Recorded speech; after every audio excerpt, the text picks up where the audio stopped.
Hello and welcome to the next in the series of the AI and Democracy webinars hosted by Antiparty and the Web Science Institute. Thank you so much for joining us this afternoon, evening or morning, wherever you're dialing in from. Today, I'm super excited to host, drumroll please, as there's a big tech player in the house, none other than Meta, for our discussion on self-governance and participatory policymaking. I can see many familiar faces here already, but for those of you who are new, we have an AI and Democracy WhatsApp group, which you're more welcome to join and share with anyone else who might be interested. It's co-managed with the UK Democracy Network and contains a growing community of democracy practitioners, technologists, entrepreneurs, and public servants who are more than happy to collaborate and share knowledge. Now, a little bit about your hosts. Antiparty is a pro-democracy movement born from the Partygate scandal, looking to transcend the two-party system by applying collective intelligence for systems change. We want to separate politics from democracy and empower individuals to collectively contribute towards positive change, reimagining a system that works for us and not those in power. Through a combination of art and creativity, experience and expertise, we seek to inspire new solutions to old problems. Now, the Web Science Institute is a research institute part of the Southampton University that collaborates not only within the university, but also with industry, governments, and third sector organizations to bring interdisciplinary socio-technical insights and impacts to the world's most pressing problems. The WSI have key focus on interdisciplinary AI and are working with global partners in data, platform governance, social trust, democratic innovation, and technological sustainability to create a new knowledge that leads to new solutions. As well as being global leaders in web science, human-centered artificial intelligence is core to the WSI's research. So I'm going to drop a few links into the chat so you can find out a bit more about Antiparty, the WSI, and also join the AI and Democracy WhatsApp group. And as some of you may know, my name is Bella Roberts. I'm the founder of Antiparty, and I'm so pleased to introduce Chris Rose, Governance Director at Meta, and Maximilian Kroner-Dale, MSc student at the Oxford Institute, and previously Senior Advisor at the Behavioral Insights team. As we dive in, I encourage everyone to briefly introduce themselves in the chat so we know who's with us today, and please feel free to share your thoughts, comments, and questions in the chat box throughout, as we intend this discussion to be as interactive as possible, with a dedicated time at the end to raise your questions to the group. So without further ado, let's get the slides up and I will run through what we're going to be discussing today. So yeah, we'll be exploring community governance at Meta with insights from Meta's Oversights Board and the community forums model. Are you able to see those slides, Bella? Yep, I can see them. Thanks so much. Great. So then the next slide.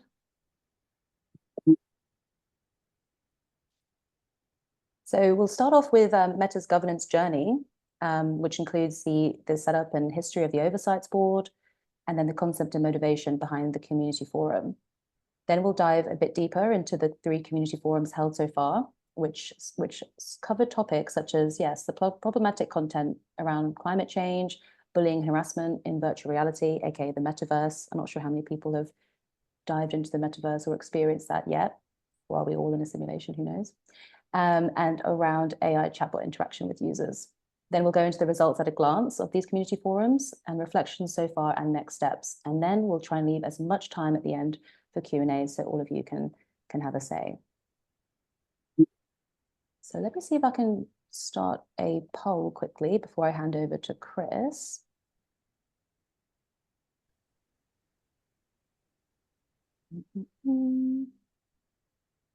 Has everyone got the poll popped up now? Great, thanks, Emma. You're nodding as much appreciated.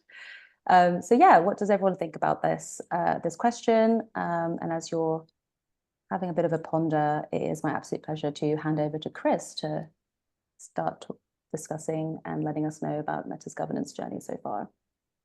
Fantastic. Thanks so much, Bella, and thanks for hosting us today. I'm super excited for the discussion. I am going to move through my presentation pretty quickly because I'm really excited to get into Q&A, and I feel like that's where a lot of the richness from these types of convenings occurs. But very happy to click deeper into any of the topics that we're covering today, and very happy to continue to kind of monitor the chat to see what folks are asking, and I'm happy to address them throughout. It's really great to be here today. Again, as Bella mentioned, my name's Chris. I work in the governance organization at Meta.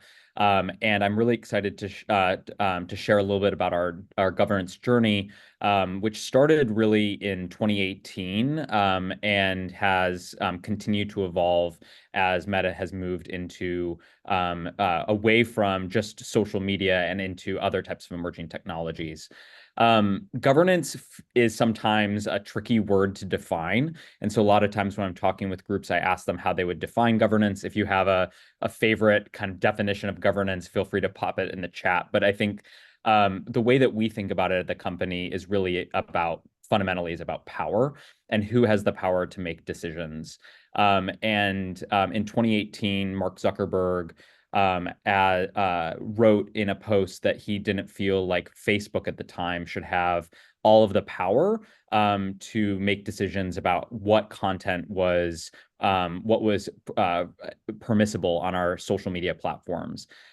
Because if you think about the history of technology and the history of social media, the power has really resided in a small group of individuals and technology companies that are located in Silicon Valley. And so as social media expanded, as more and more people came on our platforms, and as there were very, very difficult cases where there was a real tension between online harm, offline harm, and freedom of expression, Mark Zuckerberg said, I don't think that one company should be making the decisions that at scale impact billions of people. And there, at that time in particular, there was a tension because there was no real regulation about freedom of expression. And indeed, in the United States, given that we have the First Amendment that guards freedom of expression, there was not going to be a role for the government to say exactly what should be on Facebook or other social media platforms. And so he envisioned something that would be kind of a radical new novel idea where there would be an external body that would be not a government body, but also not of the company, that would have binding authority on the company's most significant and difficult cases. And so that is where the governance team was created and where our work began in 2018. And so, as Bella mentioned, that's essentially what gave birth to the Oversight Board over the following couple of years, where we designed and operationalized a first of its kind institution that now is approaching its fourth anniversary, its fourth birthday in October. It has been hearing cases where any individual on our family of applications, so Instagram, Facebook, et cetera, you now have the ability to appeal decisions that Meta makes about what is allowed on our platforms. And if you disagree with our decision, you are able to appeal to an external body that has binding authority over the company, that we have pledged to abide by their decisions.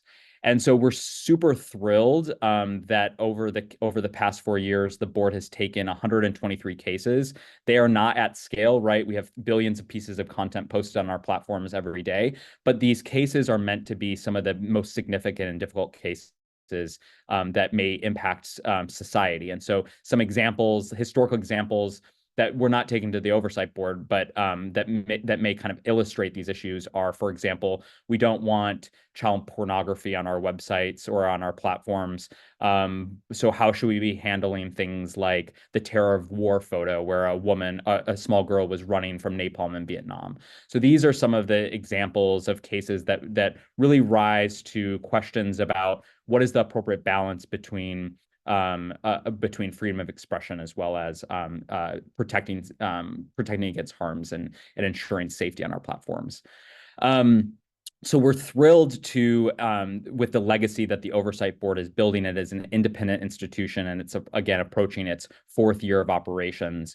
But around that time, particularly as Meta was transitioning to focus on the metaverse and other types of emerging technologies, we asked ourselves, how might we bring users closer to the innovation cycle in a more direct way? So the Oversight Board is this concept where users have we've created power structures where users have the ability to appeal to an external body. But what would it look like if we brought users more directly into the development of our emerging technologies earlier? And so we started to study deliberative democracy as one of many different tools that institutions and governments are using to inform the policymaking process. And so we studied things like citizens' assemblies and mini publics to understand the power that exists within those approaches and those practices. And indeed, what we're seeing in the public sector is as people are as there's concern about disempowerment and disenfranchisement of the public, that citizens' assemblies have proven to provide rich involvement for the public on pressing and polarizing and contentious policy issues, but offering the institutions really valuable feedback that cuts through some of the noise that is kind of modern political discourse. And so in 2022, we piloted what we call community forums that are rooted in deliberative democracy.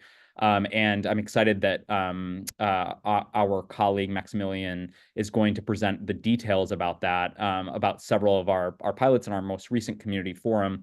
But really, what I hope today is that this can be a contribution, not only in kind of talking about corporate self-governance, but also a contribution in how people are thinking about deliberative democracy and digital democracy. And one approach where Meta is contributing to this kind of this evolving story in how people are using technology to facilitate deliberation, and also how deliberation is informing policymaking. I think we can go ahead and move to the next slide. Thanks so much, Chris. And maybe I'll just let everyone know the results of the poll so far. Oh, yeah. So the question: in lieu of updated legislation, do you think it's democratically legitimate for Meta community forums to decide its own platform policy? So I think we've got a good crowd here because, yeah, with a 68% turnout, is that better than the UK general election? We had a 58% majority of people saying, yes, we do think it's democratically legitimate. So great, let's continue. Well, I'm the story's not really written here, but I think and I'm happy to kind of unpack in the Q&A session, but I think the question really points to a lot of where Meta's governance journey has been rooted in, which is, in the absence of regulation, how does a company, again, if governance is about power, how does the company consider other voices and elevate the public into that decision making when the technology has an outsized impact on society? So what does that power structure look like between the company and society?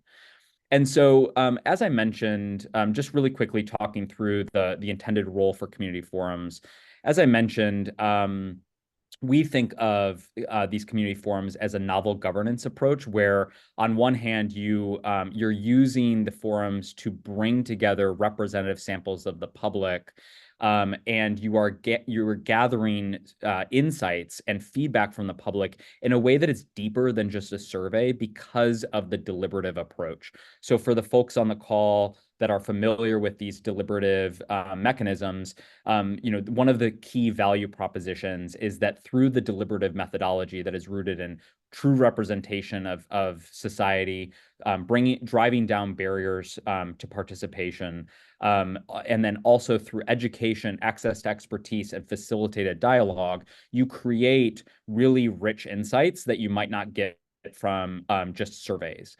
And then on the flip side, from a principled perspective, it's empowering user voice. And so, as I mentioned, that's kind of key to the governance mission of our organization, which is bringing users and society more broadly into the conversation in a way that they have been historically not a part of that conversation. And so, just really quickly, as I mentioned, we studied the lessons from deliberative democracy. So we know that there's a lot of different approaches underway. I have traveled to observe citizens' assemblies in Europe. We have looked at a lot of the research that's ongoing with different types of digital democratic tools.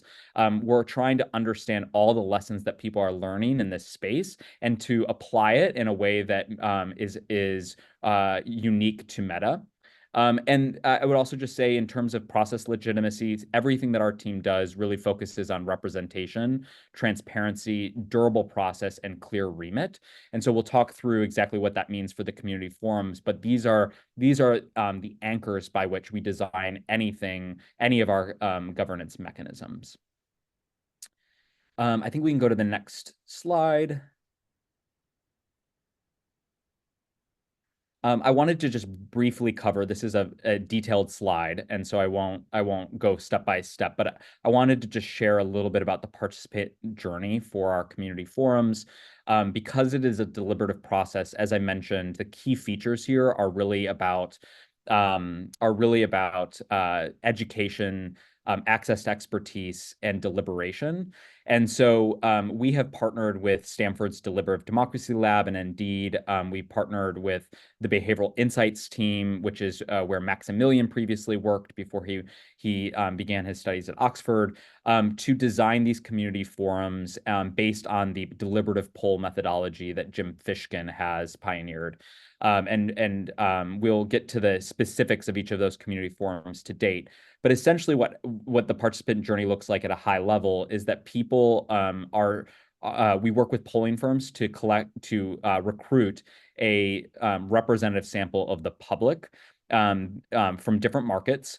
And so at its largest, we have included about 6,500 people across 30 countries in one of our community forums. And again, aiming for a cross-section of the population and driving down barriers to entry. So we do things like provide childcare stipends, or we will also ship laptops if people don't have connectivity in their home. So again, as a core tenet of good practice and a lesson learned in deliberative democracy, trying to drive down barriers to entry. People take a pre-poll. So we essentially ask people, we tell people what we want them to, what we want to hear from them. And so we ask them, what we want them to deliberate on. And so we ask them, we give them the remit. We say, this is why you're here. This is what we're looking for in terms of your feedback and why this is important to Meta. And then we tell them, we say, these are the questions we would like you to consider, and these are the trade-offs. So if one of the examples of a question that we want to ask is, what should I have for dinner tonight? We give options about what might be available for dinner tonight, and then associated pros and cons or complex trade-offs. Because again, a part of that deliberative process is weighing those complex trade-offs. And so an example might be, what should I have for dinner tonight? One example may be, I'd like to have a hamburger. I should have a hamburger tonight. And there's going to be trade-offs associated with having a hamburger for dinner. Another option might be, I should have a salad for dinner tonight. And there's going to be trade-offs associated with that. And so we ask the participants, we share with them, this is why we're bringing you into this deliberative space. These are the key questions about innovation that we are grappling with. And so Maximilian will be able to kind of unpack some of the specific examples of the forums. But then people take a survey beforehand, and they say, this is kind of where I'm at right now. We then bring them into the forum, and we have we guide them through a process where they are sharing based on their personal experience, as well as their understanding of the education materials, and they have an opportunity to share their perspectives. They then, together as a group, come up with questions that they would like to pose to experts, and they have a session with experts, third-party experts that have been recruited to answer their questions about the topics at hand. They then debrief with their groups about what they've learned, and will complete a survey afterwards. And so what that allows us to have is an understanding of people's perspectives before and after. We have an understanding of what was raised during the discussions, and we have a sense of what the factors that people focused on. I'm happy to click deeper into any of those steps during the Q&A. And then just really quickly, a lot of discussion around deliberative democracy, I think we can go to the next slide, is really about, what does facilitation look like? This is a very active discussion. And I know that we have people on the call that are involved in traditional deliberative assemblies where there's an emphasis on in-person facilitation and human facilitation. I know that there's others on the call that might be more familiar with efforts underway to create AI-enhanced deliberation. We, as I mentioned, work with Stanford's Deliberative Democracy Lab. They have a proprietary platform that is pretty similar to Zoom, but has some additional features built into it where it guides people through the facilitated experience. It's AI facilitation, although I think Maximilian rightly points out, it's not AI chatbot like that you would think of as a super sophisticated chatbot. It is a gated experience where people move through a platform, but it allows essentially to drive towards, speaker agenda and management. So it creates more equity in terms of ensuring that everyone has a chance to speak. It monitors for people dominating conversations. It monitors for toxic language. So it has features where you have the ability to ensure that there's opportunity for facilitated dialogue, even without a human present. And that allows us to reach scale in a way that we think is important for Meta. It would be really logistically infeasible for us to be flying people in from all over the world to have in-person facilitation. And so we think that this is a really promising approach to scaling deliberation and including more voices in the process.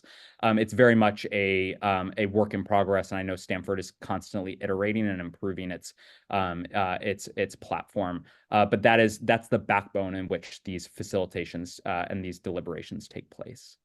Maximilian, I don't know if you want to pick up on that, or Bella, but that's, I think, just kind of an overview of the forums, and I don't want to take up too much more time, because I'm eager to hear from Maximilian and to jump into Q&A. But let me know if there's anything you'd like me to hit on. Yeah, thanks so much, Chris. Yeah, I think there's quite a few people in the audience who have had some experience with Stanford's deliberation platform or Fishkin's deliberative polling method. So it'll be interesting to hear what they thought about it. But also, Maximilian, now that you're an external third party that's no longer partnered officially with the platform, it'd be interesting to hear, your insights having used it firsthand. Yeah, no, I think that was a great overview, Chris. And maybe I'll save some of those thoughts on the platform for like a little later if someone wants, has deeper questions about exactly, for example, the trade-offs between online and offline. I could speak about that more at length, or between AI facilitated or human facilitated, between synchronous or asynchronous. There's many choices you have to make when deciding what kind of, facilitation style you're looking for, and what kind of scale you're looking for, and what kind of depth and output you're looking for. All of these come with trade-offs. So, we can always talk more about why Stanford's kind of deliberative polling method was chosen. But actually, before we get into that, I'd like to just introduce myself as well. As Bella mentioned earlier, my name is Maximilian Kroner-Dale. I used to work at the Behavioral Insights team, where I was previously a specialist senior advisor. And in that role, one of our clients was Meta, and that's how I was introduced to Chris Rose. And so together, working with Meta's governance team, we help them kind of think through this process of getting participant input. But BIT's role in particular was a little bit more focused on developing the education materials for participants, on finding experts for kind of the expert panels, and then importantly on also evaluating how it went. Not just kind of the results themselves, like what do participants vote on, but more of a formative style evaluation, thinking about is this a good way at arriving at quote unquote legitimate outcomes, or is it a good way to solicit participants' input? How could it be improved? Things like that. So I'm no longer associated with the Behavioral Insights team. So I encourage you, if you are interested in those kinds of questions, to look them up and to reach out to either Michelle DiMartino, who worked, was a lead on this project, and also Liz Costa, who is a director in the UK office, and they're both doing great work on this. My association now is I'm at the Oxford Internet Institute, where I'm a master's student, and I'm continuing to kind of dive deeper into questions like this. So yeah, without further ado, the first thing I'd like to talk about is I also want to speed to the Q&A just like Chris does, but I think to head off some of the questions that I know we're going to get, giving you an overview of the work that's been done so far will help, I think, help everyone understand what exactly we're talking about and make it like a little bit less abstract. So there's been 3 quote community forums, which is what Chris mentioned earlier, follows the kind of general process as described. The first community forum was about problematic content about climate change. And this was actually a pilot. So it used a different process to the long kind of process Chris mentioned earlier. This was before the partnership with Stanford's Deliberative Democracy Lab began. And I'll talk about this in a moment. The second community forum was about bullying and harassment in virtual reality. So, Meta was at the time thinking deeply about questions of conduct and content moderation in VR, a place that it just invested heavily into. And so they also wanted to try something at a much larger scale. So this was the first time working with Stanford's deliberative polling methodology in the online deliberation platform, and the first time attempting this kind of large scale. And I'll get into each of these in more detail. And then finally, after ChatGPT came out, everyone started to appreciate and realize that there's some important values level questions that need to be decided with, human use of AI chatbots and this question of human AI interaction. And so this most recent community forum was focused on that. So for this first community forum, this was the remit or the deliberation question was, how should Meta handle problematic posts about climate change on Facebook? So problematic content is content that is not necessarily false, but is a bit misleading and could lead people to accept kind of untrue conclusions about a topic.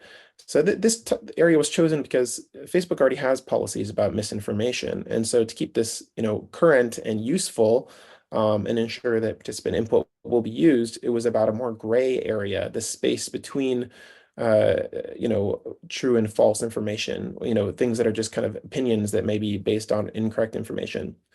So this was initially, I'm going to talk a little bit more about the process here, because I think that'll be more interesting to this audience. We actually used human facilitators in this initial community forum, and participants met on Zoom, and they were broken into human facilitated groups online. And we'd pre-recorded some kind of expert testimonies from folks in law and misinformation and climate change to kind of feed into this. And we'd written a kind of initial deliberative guide, or what we called a briefing pack, to help participants understand how to deliberate and what the topic was about. Unlike the next two community forums that use deliberative poll model, what's worth highlighting here is that we had two different tiers of kind of recommendations that participants could vote on at the end. And actually, we modified some of the options based on some of the conversations that we were overhearing in small group discussions. So we're able to change the list of actions people voted on based on what we were hearing in the small groups. That was really only possible because of the scale of this. It was much smaller. We're talking about 40, 90, and like 100 people. And so we could actually have people in each of these small groups taking notes, which when we get to 6,500 people is just no longer really, really possible. On the right here, I just gave you an example of what an action might look like for one of these recommendations. So for example, one action for the educating and informing recommendation would be to add a warning that states that a post may contain false or misleading information and links to more authoritative sources. And then we tried to illustrate what this would look like in the education materials, as you can see here with this kind of example of a label, so people could help visualize and understand what this might look like when they talk about it. So participants here, they picked the 3 actions they most approved of, and the actions were grouped into these 4 buckets. And those were kind of the main primary output that was passed on. For the second community forum, and again, I'm happy to drill down into any of these things or to talk about more methodological or ethical questions. So please do give us the hard questions at the end. I'm not associated with Meta. I can provide honest opinions about any of these things. So for the second community forum, this is when the scale really got huge. So as I mentioned before, this topic was about what should be the role of companies like Meta in handling bullying and harassment in public and members-only spaces in the metaverse. I won't get into tons of detail about what that means, but I think the important thing to convey is that this was a very complex topic. Involves understanding what bullying and harassment is, what counts as bullying and harassment. It involves an understanding of who's responsible for maybe dealing with it. It involves opinions about how bad it is and how harsh the punishments should be, or whether you should focus more on prevention.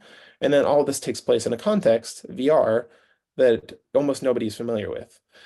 So the educational materials were actually key here, and we had to do a lot to kind of bridge the gap between the context we're talking about and the personal experience and knowledge in everyday life that people have.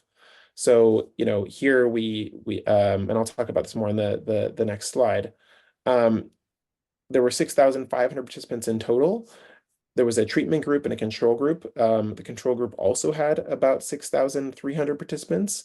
And so those people were given the kind of pre-survey that Chris talked about earlier and the post-survey, but they didn't go through any of the deliberation. And so we can compare the results of the people who did go through deliberation with those who didn't and see what kind of impact deliberation had on those final recommendations.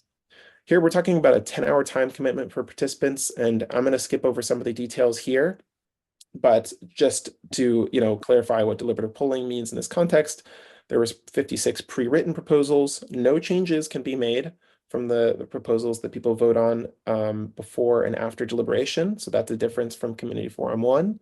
But we do make sure to capture, transcripts of the conversation, and we were able to kind of randomly pick a few rooms to kind of sit in on as observers and take notes that way. And so we get some more of the qualitative data that may not make it into the final recommendations of the proposals. The proposals are also measured a bit differently. So they're specific statements. Let me show you what those look like. For example, a proposal might be video capture should be turned on in all public spaces to provide evidence if bullying and harassment is reported. So by this point, participants have had enough information to know what this means. They've seen the pros and cons. They've discussed it in a small group. And what they do in the voting stage is they, on a scale from strongly opposed to strongly support, 0 to 10, they share their opinion on this and 55 other proposals. So very detailed, very specific and actionable proposals. And I know this is actually a balance that Chris and Meta have been trying to strike between the level of actionability and specificity, excuse me, with the level of kind of broader direction setting. So in this particular community forum, it was quite specific and action oriented. Here's just a couple of other screenshots from the educational materials. So, to help people understand what different types of harassment are, we described them and explained how they might be different in VR. These are just screenshots from the broader guide, the broader briefing materials. All the briefing materials were written to be at a kind of 6th grade reading level. So we tried to kind of adapt it as much as possible and use images where we could. All the materials were translated into 19 different languages. There was also a video that was commissioned, and IDEO produced this video to help explain from a first-person perspective what it looks like to operate in virtual reality, the fact that you have an avatar who may not match your actual identity and so forth. So a lot of effort was made to try to help people understand the context before they are just thrown into small groups together and begin the deliberation itself. The third community forum that I want to talk about was the most recent one, which happened just late last year. And this was the deliberation question here was, what principles should guide generative AI's engagement with users? So here we dialed back the scale a bit. This was just 1,500 participants from US, Germany, Spain, and Brazil. I say just, even though this is probably 15 times the size of a normal citizens assembly. So still very large scale, just not, quote, global. And participants deliberated with others from their country. So this was about 6 hours of a time commitment per person and slightly fewer proposals, 38 pre-written proposals. A couple of examples are, AI chatbots should be able to see the user's emotional cues, to use the user's emotional cues to help direct the conversation and offer the greatest potential support only if the user is informed. Or if the users are informed, users should be able to use AI chatbots in any way they like, including romantic relationships. So ranging the full kind of gambit of how much should you be able to personalize or an AI chatbot, to in what ways should you be able to use it, to what extent should it be localized to your culture. These are all values questions, not just technical questions, and that's why it was really important to get the public's input on these. I want to just talk briefly about some of the results, and then I think because just as at a high level overview, because I think the results are less interesting to this audience than the general process that we've outlined. And if anyone is interested in some of the broader kind of key takeaways and lessons, please ask in the Q&A after I'm done, and we'll get into those, and we can talk about anything you'd like in more detail. So just at a glance, for the community forum number 1, the voting results were remarkably aligned across the countries. I found this surprising. This was the first kind of deliberative assembly that I had helped run, and I personally found it quite surprising to see just the level of similarity across places that are very, very different from each other. The most highly recommended actions from Meta fell into the theme of educating and informing users. And of course, you did see, splits on this by, partisanship and all sorts of other interesting divides. But you could see that there was a clear theme that emerged here. There wasn't a splintering where every different kind of subgroup of people had a different preference. There was a couple of ideas that emerged as generally favored. In the second community forum, this was similar in several ways. Participants across countries supported the use of conduct moderation tools. And so they were very concerned about bullying and harassment, and they were generally more willing to use some of these conduct moderation tools in public spaces than in private spaces, but they seemed to have relatively consistent logic in how they were supporting these things. The most contentious topic was about who should be responsible for the moderation. And, that's still a question that would then need to be hashed out kind of either in a later community forum or decided, by weighing some of the trade-offs that participants themselves had weighed. And then in community forum 3, this was about generative AI chatbots. Users favored proposals that prioritized transparency in respect to their privacy, but they were also a huge fan of, they wanted basically default privacy, but with the ability to dial up or down personalization.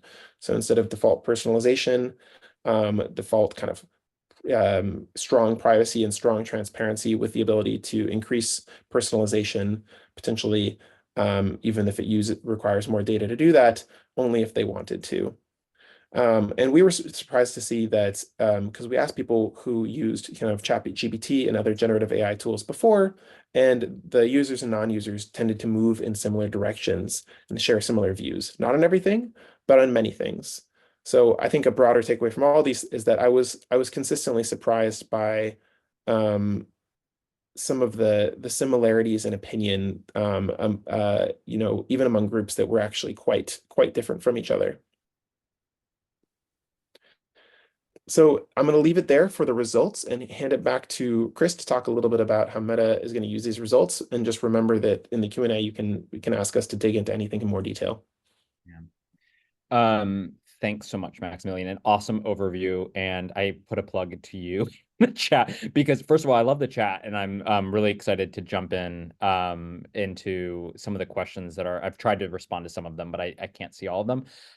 Maximilian, I just want to put a plug in. He was like one of the lead developers of the education materials that we developed for these forums, and distilling and contextualizing and then explaining the complex trade-offs associated with some of these emerging technologies is no small feat. And so Maximilian and his colleagues at the Behavioral Insights team did a phenomenal job with that.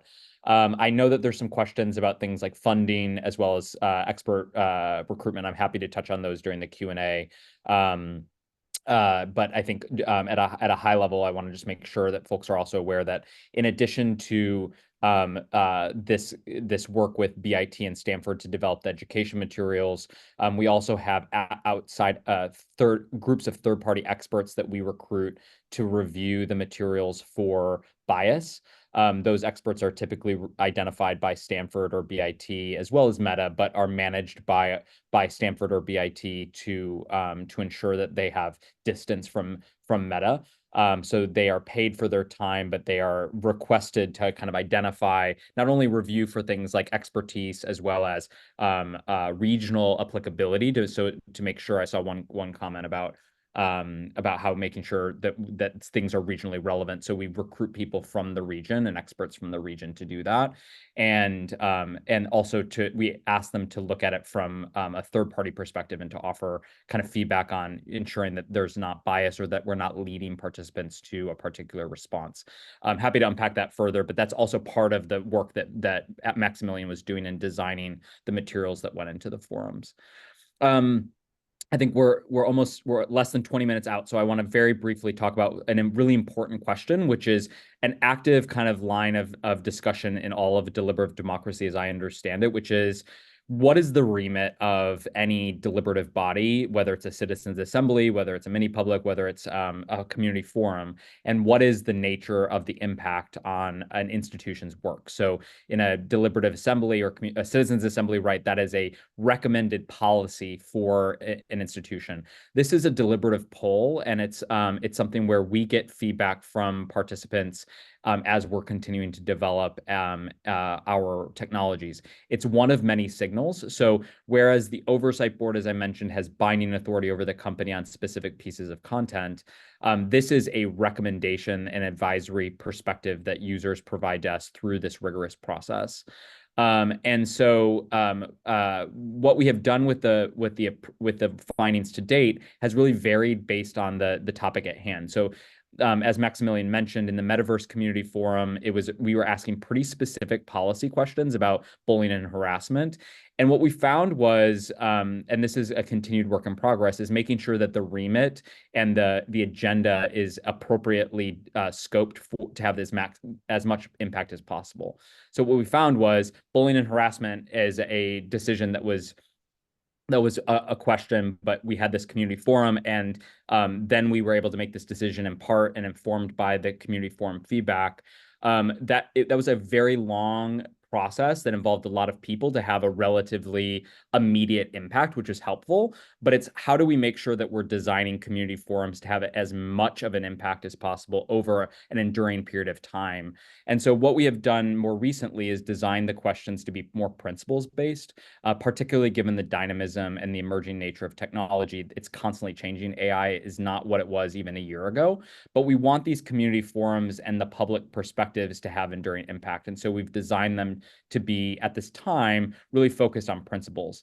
And so what we found is that this has actually paid dividends. So instead of asking a really specific question that may be kind of outdated within a couple months, the community forum on Gen AI, as Maximilian mentioned, we had, we got really enduring signal about things like personalization, about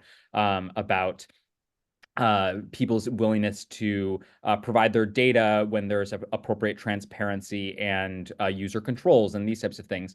And so what we have found is that as our teams across the company are designing not only the immediate chatbots that Meta is releasing through our Meta AI, but indeed future related concepts, what we're hearing from the teams and the engineers that are developing it is that they are regularly referring back to the community forum's findings and are embedding the community forums and the feedback and the public input as a design principle and a framing for our AI technologies. And so I think what we have kind of continued to refine on the model is, do we want something where it's going to be a very specific, discrete question that we may invest almost a year in designing and get one answer on, or do we think that this principles-based approach with a more enduring and kind of abstract impact is the best bet? And I think it's something that we're continuing to work on and continuing to refine. But right now, what we found, particularly when it comes to AI, is that that's such a fast-moving technology that we want to create something that has as enduring impact as possible. Can we go to the next slide? Yeah, thanks so much, Chris. I think before we hop into the reflections, next steps, that principles-based approach, that's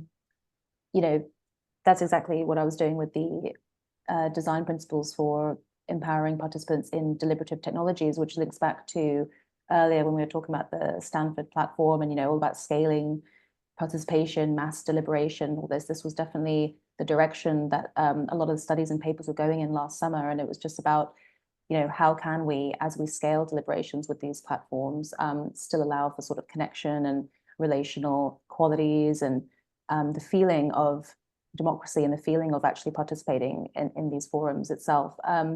And I think just as a reflection point, there's lots of questions coming in the chat, so want to be able to get through all of those. But the slide, maybe just even previously with the timescales or the participation journey, if people would just want to look at that for a quick second as well before we go into reflections and Q&A. Yeah, the participation journey slide. Is this the early journey slide? Okay. Yeah, let me go back.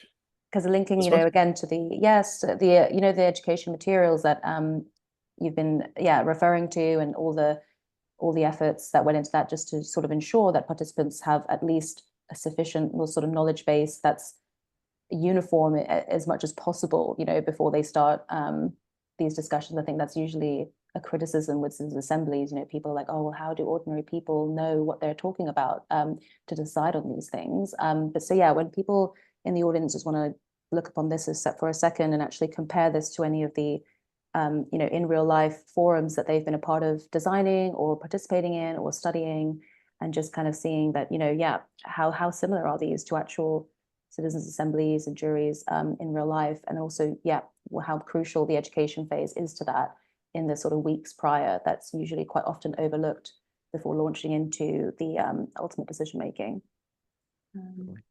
But yeah, if we'd like to go back to the, I think we were on the reflection next step slides, and there's lots of great questions. So thanks everyone, and we'll get to those very shortly. Yeah, I'll just touch on this very, very quickly. So overall, we have been thrilled with what we've learned. I mean, what I love about the deliberative democracy movement is that there's clearly power here when we're talking about the deliberative wave. There's clearly value for institutions like governments, and I hope that Meta can play a small role in advancing and highlighting this kind of deliberative space. We know that the book is not fully written on any of this stuff, and there's lots of different elements that are under consideration, under debate in the community. And so our goal is to really understand, to stay invested, and learn from others, and to learn from feedback and constantly refine. So we are continuing to review based on feedback. We welcome observations of our community forums. We will be hosting another community forum in October, so very happy to stay in touch and have folks observe it so you can see one live. We are, I think in terms of areas where there's tension in our own design, it's really, navigating, as I mentioned, the tension between fast-paced technology development and longer-term deliberative governance. So citizens' assemblies often take years to plan, and in a technology firm just moves so much quicker. So how do we reach scale, but also move quickly, and how do we honor the feedback from the public to have enduring impact? And so in terms of next steps, we're continuing to run these community forums. We would love to hear what you're learning in this space. We'd love to hear feedback. If you're interested in observing, please feel free to reach out. And we're also continuing to learn what else is happening in the field, and innovating further. So we are experimenting and scoping pilots of different initiatives as well. And very happy to stay attuned to other efforts underway, as well as share what we're learning. Thanks so much, Chris. And yeah, so there's an open invite to join and observe the next community forums. I think that a lot of people have separately been asking that already in the chat, so that's really exciting. Thanks so much.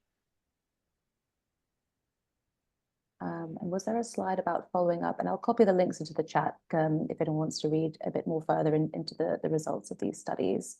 But without further ado, there's a lot of questions compiled, so I'll try to raise them potentially in chronological order. But we've touched on, how are these forums funded and who funds them, and it'd be interesting to see as well, how these online forums costs compare to the real life citizens' assemblies that can go into hundreds of thousands of pounds, etc. But there's the funding question, and we've got a bit more of the local questions here as well. Have UK local authorities taken on any of the Meta-based community forums? If so, how successful have they been? Or if not, how open are we to setting that up? Was it UK authorities? Yeah, UK local authorities taking on the Meta-based community forums. Yeah, I'm not sure. I mean, actually, I think Maximilian, I'm not sure if you've heard anything. I know that Behavioral Insights team has relationships with the British government. So the questions we asked in the forums to date are really about how Meta should govern its own technology. I do know that the British government has studied the community forums as just a part of this broader deliberative wave. And I know that there's been proposals in the British government to pursue deliberative democracy as as a policymaking approach. But in terms of the findings of our forums, so I think that they're aware that we're working on this. But in terms of the findings, I'm not sure how applicable they would be to the government. Yep, absolutely. We've got a mention of Nick Clegg here, and I just thought we have to bring him up because, we lost the co-prime minister there. And so Dominic Griffiths, you've asked, Nick Clegg mentioned that he believed that AI can be used to analyze when AI was used on the platform, both with images, but also with audio, which is becoming a bit more of a problem. How extensive is AI used to clean up and identify AI being used on Facebook? I know that the All Eyes on Rafa image was shared further and wider because it was AI and might have passed through the Instagram censors.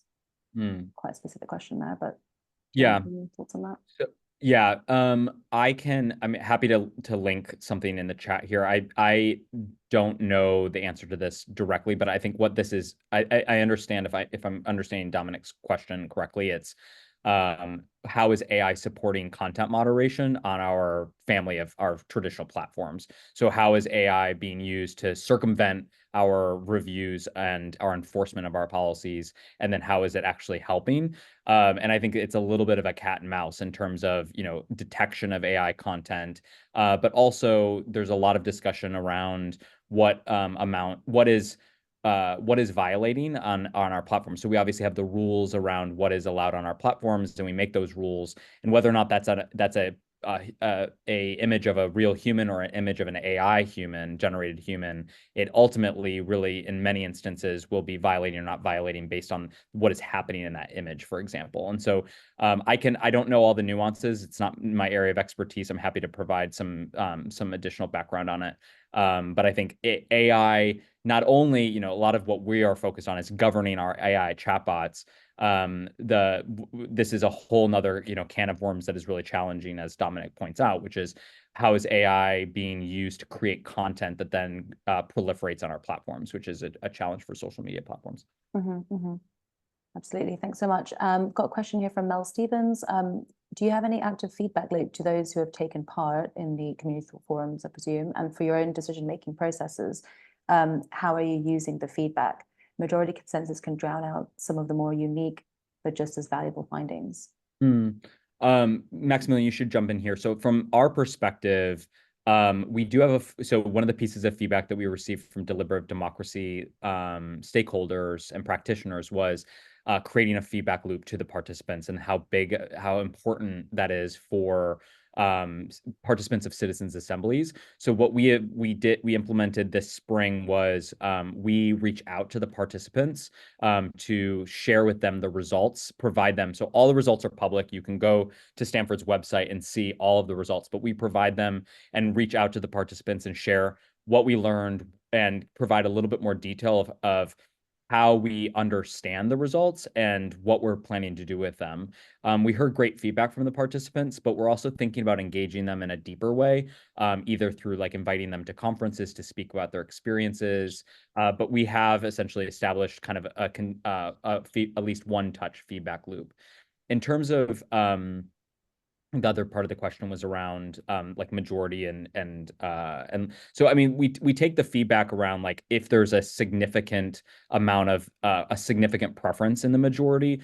But one of the great things about Stanford's platform is that it does do real-time translation or translation and transcription of the discussions. And so these are small group discussions about 8 people. And so if there's 1,500, 8 to 10 people, if there's 1,500 people, we have 150 rooms. And what we often do is we take the the forum, the quantitative results, and we analyze those alongside the transcripts of each of the small group discussions to understand how the discussions, the key factors that came up, the themes that came up in all these discussions, and how those bring to life the tensions in the feedback. So it's not just the poll and you get a majority kind of wins. It's enriched by the transcript and the dialogue. Maximilian, do you have anything there? That's exactly what I was going to say, Chris. And I think, so as part of Bit's role, we made, for example, like argument diagrams to kind of help articulate people who tended to start with this particular belief and came from this kind of background tended to move in these types of directions based on the kind of qualitative research. Sometimes, interviews were used with particular participants to understand why their minds changed or where the reasoning came from. In addition to the transcription, we also observed and sat in and took specific notes and kind of coded the language that we saw. So yeah, I think the concern is a real one. I mean, if you have just kind of like big major results, it can be easy, even if you do the qualitative work, to sort of like forget about it and just focus on the big stuff. So I think it's going to take a continuous effort to remember and fold in the kind of qualitative insights that are what make the quantitative ones important to begin with. Got it. Thanks so much. We've got a question here from Tim Davies, and then there's another one about facilitation, which we touched upon. But Tim Davies asks, to what extent do you see the future of this work as happening at the firm level, or do we need to have processes at a higher level that might establish principles that guide or bind all firms in the digital space? Yeah, there's I think that's a really good point. And not only I think like there's questions about both the oversight board, governance, other governance mechanisms, but indeed these community forums at what is the right level of remit? Is it at the firm level? Is it at the industry level, or is it actually cross-sectoral? There's some deliberative democracy organizations that are interested in developing proposals that would be cross-sector, so essentially government, industry, et cetera. But a lot of this is fundamentally, I would say to Tim, is basically it reveals the power and the value of these approaches. Is if the existing kind of coordination processes are not effective, what we see is that there is power in these deliberative approaches, and so they can work at different levels, and could be useful for a firm to address its own policies, but also an industry, the industry more broadly as well. So I don't think it's either or. I think it's probably yes and in a lot of cases. Got it. Thanks so much. And finally, we've got a couple more minutes left. So unless anyone has any final questions, we'll be wrapping up very soon. But Wengu asks, I'm curious about the facilitation in the forum. How is facilitation generated? And is there any standard, or is it just decided by the human facilitators? So I'm happy to talk about this. So the facilitation isn't generated. What the kind of online deliberation platform does is it moves people along an agenda, and the agenda talks about which kinds of proposals we're going to be discussing at the moment. Once everyone agrees that they've adequately discussed those proposals, they say that they're ready to move on. And when most people say that they're ready to move on, they move on automatically. The way people speak is by entering themselves into queues where they have kind of dedicated speaking time. So it's done in this kind of a way rather than having a human facilitator, as in Community Forum 1. What we did find, though, is that some people tend to take on the role of an informal facilitator. So people will enter themselves in the queue more often. They'll bring up points other people said, sometimes nominate and call on people. So there's kind of this like appointing of facilitators that we noticed a little bit with this kind of AI process. I hope that helps answer your question. Yeah, I think that answers it. Thank you so much. We've got a bit of a suggestion from David Garcia here about creating a charter of rights for the user. But I will share a lot of the suggestions and links. I know some people have put their LinkedIn profiles links in here, and it'll be great if people join the WhatsApp group as well, and we can all continue the conversation there. And I will be following up with all the recordings and links there too. And just to clarify then, so if people want to be an observer in the upcoming community forums, Chris, did you say people should just email you, or is there another way to kind of sign up? Sure. Yeah, absolutely. That's great. Great. Thank you so much. And then before we finish the recording, so thank you so much, everyone, for joining. There will be a feedback email following this session already, hopefully sent out to all your inboxes. And if you could just could do a short feedback emoji or a sentence there, that would really help us keep running these for free for the community. And thank you so much, Chris, Rose, and Maximilian Cronadale, for putting all of this together and sharing your insights and being so so honest and insightful. And I think we've all learned a lot today. I've got lots of things streaming through now, like thanking everyone. So the next webinar I think we've got signed up is 25th of September. So keep your eyes peeled for that. And also this Sunday is actually the International Day of Democracy. But the UN has failed to come up with a theme this year. I don't know if it's just because it's lost for words at this point, but keep your eyes peeled for an anti-party special event around that as well. But thank you so much, Chris and Maximilian.